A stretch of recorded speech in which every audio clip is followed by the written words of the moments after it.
Past indefinite tense,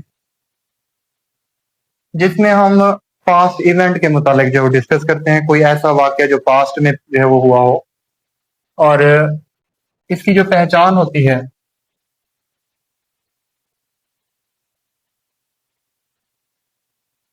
Urdu sentence के आखिर में अलिफ ये छोटी या बड़ी हो सकती है, या इसके अलावा जो है वो ता था ती थी थे जैसे अल्फाज हो सकते हैं। और इसमें हम आमतौर पर जो है वर्ब की सेकंड फॉर्म इस्तेमाल करते हैं, जिसको पास्ट फॉर्म जो है वो कहा जाता है। इसके अलावा सेंटेंस में जो हम हेल्पिंग वर्ब यूज करते हैं, क्योंकि जिस तरह आपने पढ़ा था ना पास्ट इंडेफिनिट के अंदर हम वर्ब की फर्स्ट फॉर्म इस्तेमाल किया करते थे, लेकिन बाद सेंटेंस ऐसे भी होते थे जिसमें हमें उसे नेगेटिव बनाना होता था या इंट्रोगेटिव बनाना होता था। तो नेगेटिव या इंट्रोगेटिव बनाने का रूल ये होता है कि उसके बाद हमें हेल्पिंग वर्ब के बाद नॉट चाहिए होता है। तो यहाँ पे हमारे पास क्योंकि हेल्पिंग वर्ब अवेलेबल नहीं होता है सादा फिक्रे में, तो उसको नेगेटिव या इंट्रोगेटिव बनाने के लिए फिर हमें हेल्पिंग वर्ब दरकार होता है। तो वो हेल्पिंग वर्ब हमारा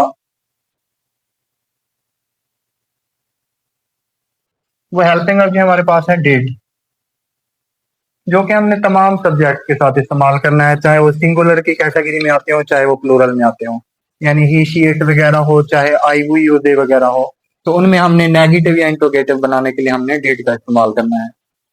मिसाल है इसकी,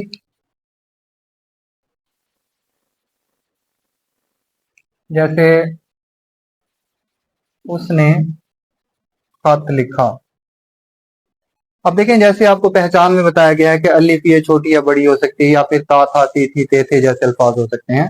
तो इसमें आपको जो है वो एग्जाम्पल के अंदर दिया हुआ है, यानी लिखना से लिखा, ठीक है, आखिर में अलिफ इसके आ रहा है, तो यही इसकी पहचान है पास्ट की। अब जब इसको हम ट्रांसलेट करते हैं, तो ट्रांसलेट करते हुए हमने देखना है उसका स्ट्रक्चर जैसे हमने पढ़ा था कि सब्जेक्ट के बाद हमारे पास वर्ब की सेकंड फॉर्म होती है और लास्ट में हमारे पास ऑब्जेक्ट होता है, ठीक है, सिंपल सेंटेंस स्ट्रक्चर। और जब उसको नेगेटिव बनाते हैं तो फिर हमें जरूरत पड़ती है हेल्पिंग वर्ब लगाने की। तो हमारे पास सेंटेंस जो है वो सिंपल में है, तो इसको हमने इस तरह ट्रांसलेट करना है, ही रोट अ लेटर, यानी उसने खत लिखा। अब इसमें देखें आपको वर्ब की सेकंड फॉर्म दी हुई है, ठीक है, वर्ब की सेकंड फॉर्म जो कि पास्ट इंडेफिनिट या सिंपल पास्ट में इस्तेमाल करते हैं।